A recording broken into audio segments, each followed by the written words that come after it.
আগেও একদিন কবি লোচন দাসের কবিতা শুনিয়েছি। এটা আপনারা শুনেছেন দর্শকরা।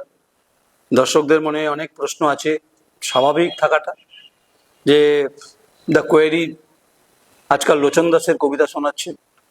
আসলে লোচন দাসের ভটিয়ালি রাগটা শুনুন। এটা গান আকারে হয়েছে। বলছে যে খুব ভালো, শুনবেন, মন দিয়ে ভালো লাগবে। আমি তারপর দু চার লাইন কিছু বলে দেবো আপনাদেরকে, ভালো লাগবে। আপনাদের লাইক করবেন, কমেন্টস করবেন। বলছে, চিকুর ফুরিচে বসন খুশিচে, পুলক যৌবন ভার, বাম অহজ্ঞ আঁখি সগনে নাচিছে, দুলিচে হিয়ার হার। সজনী মাধব আসিবে ঘরে, সব সুলক্ষণ দেখিলু এখন, নিশ্চয় কহিলু তোরে। দেখিলু স্বপন চারু চরণ, গিরির উপরে বসি, মালতীর মালা দধির বসরা, মাধব মিলিব আসি। হাতের বসন খসিছে এখন, দেবের মাথায় ফুল, কহে হে লোচন সব সুলক্ষণ, বিহি ভেলো অনুকূল। কোনো অনুকূল নেই এখানে। কবি লোচন দাসের কবিতা, লোচন দাসের ভাব একদম মাটিতে গড়াগড়ি খাইয়ে দিয়েছে এই লুটেরা। একই শব্দ, কিন্তু উপায় নেই, নিরুপায়। বালিচোর বা যে সমস্ত বলে, অনেকে বলে। আপনি যদি দেখেন অজয় নদটাকে যদি দেখেন, একটা দিকে হচ্ছে রে মঙ্গলকোট, তার অনেক ইতিহাস রয়েছে। উল্টো দিকটা হচ্ছে রে নানুর, এবং নানুরের পালিতপুর এলাকাতে জেসিবি নামিয়ে যেভাবে পরপর যেভাবে ট্রাক্টর যেভাবে চলছে, আমি শুনেছি যেভাবে, আমি তো অনুবীক্ষণ যন্ত্র দিয়ে মাপিনি, আর কম্পাস দিয়েও মেপে দেখিনি যে কতটা কাটা যায় কতটা কাটা যায় না। আমি ধারাবাহিক এই সংবাদটা করছি এ কারণে সরকারের কর্ণকুহরে পৌঁছানো উচিত। কিন্তু সরকারের যারা ওখানকার প্রশাসনিক মাথা আছেন, তারাই নাকি ইনভলভমেন্ট এই অবৈধ বালি লুটের সঙ্গে। এটা খুব দুর্ভাগ্যজনক, এটা খুব আনফর্চুনেট।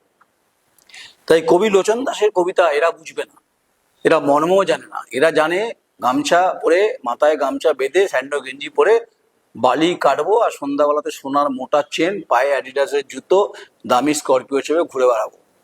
বাপ ঠাকুরদার সম্পত্তি নদ, এটা হতে পারে কখনো?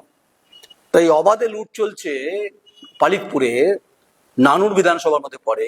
সেখানকার বিধায়ক মহোদয় কি করছেন আপনি জানেন? আপনি তো বিধানসভা যান, মুখ্যমন্ত্রী মমতা বন্দ্যোপাধ্যায় ওই বেঞ্চে বসেন তো আপনি, শাসক দলের। আপনি জানেন না ওখানে কি চলছে? ওখানে আবার রাজনৈতিকভাবে খেলা চলছে। দুটো লবি ওখানে কার্যত কাজ করে। আমার দেখে লাভ নেই কিছু। এর মধ্যে আবার এই পালিতপুরের এই নানুরের ছবি লোচন দাস সেতু থেকে যখন দেখিয়েছি, আমার কাছে হুমকি এসছে, লাভও কিছু নেই।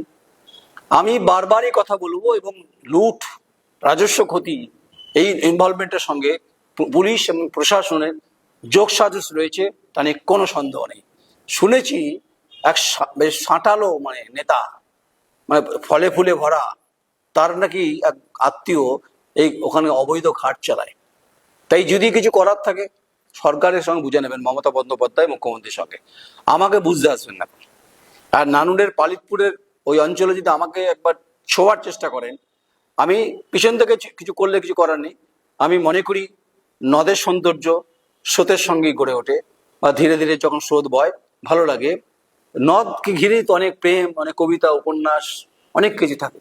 কিন্তু এই শেয়াল উদ্বেলালের মতো আপনাদের যে ভূমিকা, যেটা নানুরের পালিতপুরে কবি লোচন দাসের কবিতাকে বালি দিয়ে কার্যত মিশিয়ে দিয়েছেন, এটা লজ্জার, এটা অত্যন্ত কলঙ্কজনক অধ্যায়।